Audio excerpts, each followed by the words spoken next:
Hello, everyone. Thanks for listening to Wake Up, Look Up, a podcast where we connect events happening in real time to the gospel of Jesus Christ. I'm J.R.R.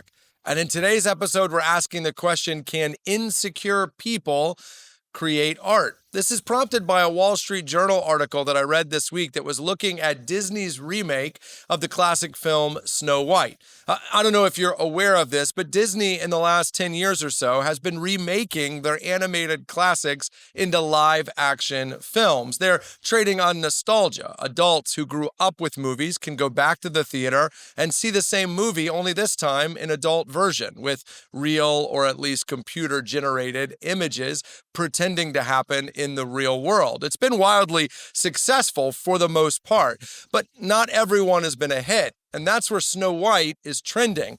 You see, Disney has spent about $300 million to make Snow White, which, hey, is not that much money in the world of movies. You got to spend money to make money, except for projections are showing they're not going to make money. The movie's projected to do about $50 million at the box office. So they're going to take a $250 million loss. And what the article was examining is that the overwhelming reason for that loss is political. That's because from the beginning, this movie has been a political hot potato. The two stars of the film, one playing Snow White and one playing the wicked stepmother, have been at odds on the internet, one being pro-Israel, the other pro-Palestine. The girl playing Snow White is from Colombia, meaning she's not fair-complected, which has kick-started an argument about representation and being accurate to the source material. The movie uses CGI dwarves, Snow White and the Seven Dwarves, which has angered people in the little people community who feel as though they should have gotten the opportunity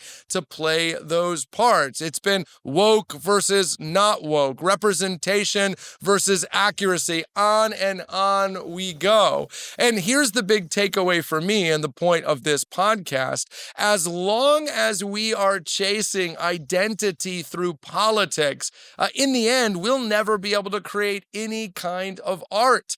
Art challenges us. It challenges our boundaries. It challenges our worldviews. And if we're all insecure, we're not open to challenge. What's going on with Snow White is not fundamentally a political problem. Believe it or not, it's a spiritual problem. You see, we were made in the image of God. That's where we were supposed to derive our identity and our worth from. It is something that no one can change, no one can take away, no one can threaten. But when we turned away from God in our sin and turned towards anything else, we are, in the words of Jesus, building on a foundation of sand, and we know it subconsciously, intrinsically. So when someone says, you're not being kind enough, you're not being political enough, you're not being fair enough, you're not representing this people group well enough, it rattles us because we're so desperate for affirmation we were meant to get from God.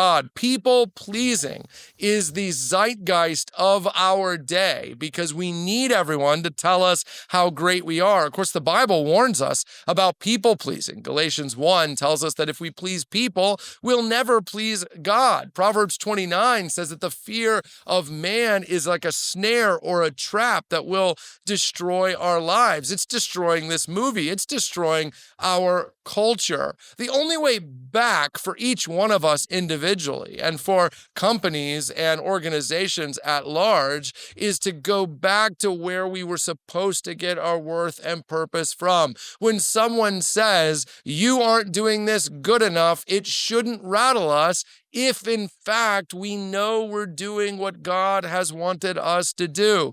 Getting your identity from God isn't just about morality. It isn't even just about theology. It's about being empowered to do the world-shaping, world-creating that we were meant to do. That's why some of the best art in human history was created by Christians. When J.R.R. Tolkien is writing The Lord of the Rings, he's not worried about whether people will feel he underrepresented a particular people group. He's creating art from his identity, not for his identity. Listen, if we don't go back to God, it's not just that we will one day face his judgment.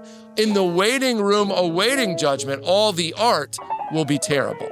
Hey, thanks for watching this episode of Wake Up, Look Up. If you enjoyed it, please help us get the word out by sharing it with someone you think might benefit from it.